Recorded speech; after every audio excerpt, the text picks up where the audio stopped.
हे फळ तुम्ही ओळखलत का? गेस करू शकता का कुठलं फळ आहे? तर ज्यांनी ज्यांनी हे फळ ओळखलं असेल त्यांनी मला कमेंट्स मध्ये सांगायचं आहे की या फळाचं नाव काय आहे. बेलाच्या फळापासून तर वेगवेगळे पदार्थ बनवले जातात, पण अशा पद्धतीने बेल सरबत जर एक वेळ मुलांना तुम्ही घरी बनवून दिलं तर वारंवार मुलं हे सरबत तुम्हाला मागतील बनवून.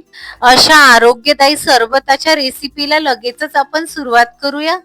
बेल फळाच्या वरचा जो हा सालीचा भाग असतो ना, हा वरचा भाग हा फार असा जाड असतो, तर आपल्याला एखाद्या दगडाच्या किंवा बत्त्याच्या मदतीने हा वरचा भाग असा फोडून घ्यायचा आहे.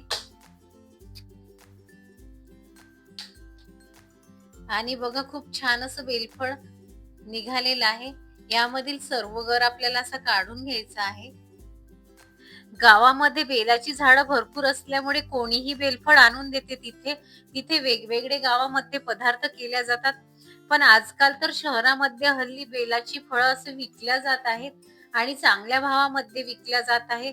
बेलाचं जर अशा पद्धतीने तुम्ही सरबत करून पिलं तर उष्णतेपासून चांगला बचाव होतो. अशा पद्धतीने सर्व गर असा काढून घ्यायचा आहे आपल्याला. काढलेल्या गरामध्ये थोडंसं असं पाणी टाकून घ्यायचं. चमच्याच्या मदतीने किंवा हाताच्या मदतीने हा गर असा सर्व मॅश करून घ्यायचा आहे चांगल्या पद्धतीने.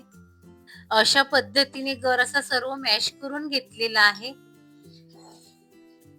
हा सर्व गर आता आपल्याला चाळून घ्यायचा आहे. गर असं चाळून घेतल्याने ना यामधील बीजाचा भाग जो असतो तो बाहेर असा निघतो आणि गरगर असा चांगला खाली राहतो.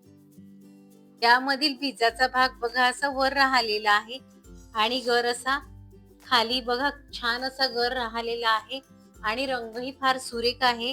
या फळालाच रंग असा केसरी छान असतो, यामध्ये रंग टाकण्याची काही आवश्यकता नसते. बेल फळाला स्वतःचा एक गोडवा असतो, यामध्ये गूळ टाकून घ्यायचंय, साखर टाकायची नाही आहे. तुम्हाला जर हवं असेल तर तुम्ही साखर टाकू शकता, पण गुळाने स्वाद खूप छान येतो या बेल सरबताला. थोडंसं काळं मीठ टाकून घ्यायचं, विलायची पूड टाकून घ्यायची आणि हे सर्व चांगलं असं मिक्स करून घ्यायचं. तुमच्या आवडीनुसार गोडाचं प्रमाण कमी जास्त तुम्ही करून घेऊ शकता. हा तयार झालेला गर तुम्ही फ्रीज मध्ये स्टोअर करून घेऊ शकता आणि जेव्हा तुम्हाला सरबत प्यायचं असेल तेव्हा ग्लास मध्ये थोडासा गर घ्यायचा आणि पाणी टाकून त्यामध्ये तुम्ही सरबत कधीही पिऊ शकता. आता या गराचं सरबत कसं करायचं ते आपण बघूया. चांगले असे बर्फाचे तुकडे टाकून घ्यायचे. हवं असेल तेवढं पाणी टाकून घ्यायचं. चांगलं असं मिक्स करून घ्यायचं आणि बेलाचं सरबत असं ग्लास मध्ये काढून घ्यायचं. सरबत पिण्याच्या आधी लिंबू पिळून घ्यायचं. पुदिन्याचं एक एक पान टाकून घ्यायचं आणि सरबत प्यायला तयार झालेलं आहे. अतिशय आरोग्यदायी असं बेलाचं सरबत बनून तयार झालेलं आहे. तुम्ही सुद्धा एक वेळ या उन्हाळ्यामध्ये नक्की करून बघा. याच्या सरबताची रेसिपी तुम्हाला जर ही आवडली असेल तर लाईक, शेअर आणि सबस्क्राईब करायला नक्की विसरू नका.